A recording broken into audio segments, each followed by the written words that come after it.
বিএনপির চেয়ারম্যান হলেন তারেক রহমান। এর নিয়ে প্রতিক্রিয়া জানাতে আমাদের সাথে যুক্ত হচ্ছেন বিএনপির কোষাধ্যক্ষ রাশিদুজ্জামান বিল্লাত।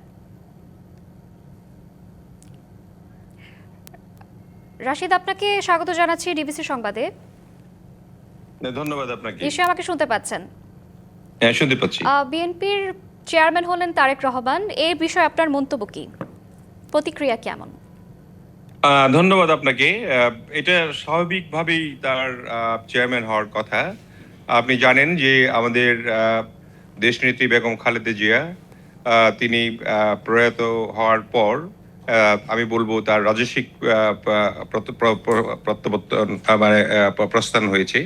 যেভাবে আমাদের জনাব তারেক রহমান প্রত্যাবর্তন করলেন বাংলাদেশে, আপনার জানেন যে রাজস্বিক একটা প্রত্যাবর্তন হয়েছে তার, এবং তিনি দলের সিনিয়র ভাইস চেয়ারম্যান ছিলেন।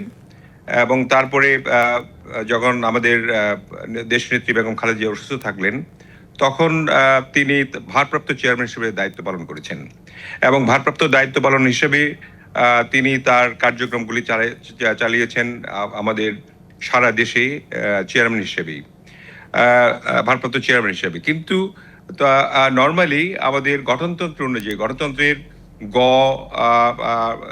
আমাদের 7-3 অনুযায়ী তিনি কিন্তু চেয়ারম্যানের পদ শূন্য হলে অটোমেটিক্যালি চেয়ারম্যান হবেন। এটা হলো আমাদের গঠনতন্ত্রে রয়েছে।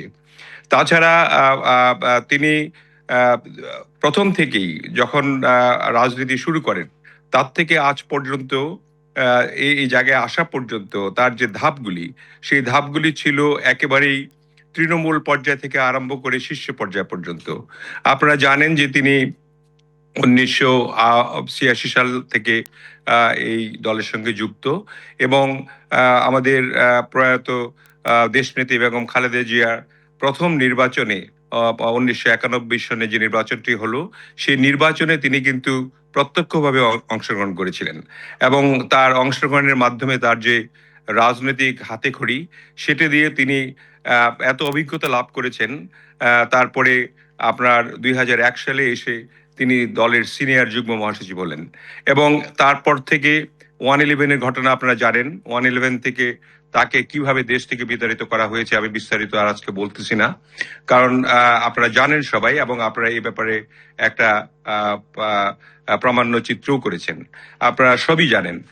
সেই কারণে আমি আর বিস্তারিত না গিয়ে আমি বলতে চাই, তার এই চেয়ারম্যান হওয়ার প্রেক্ষিতটা এটা অবশ্যম্ভাবী ছিল, এবং এটাই নিয়ম অনুযায়ী আজকে যদি আমাদের দেশনেত্রী বেগম খালেদা জিয়া ধন্যবাদ আমাদের সঙ্গে যুক্ত হওয়ার বেঁচে জন্য। থাকতেন। ধন্যবাদ আপনাকেও।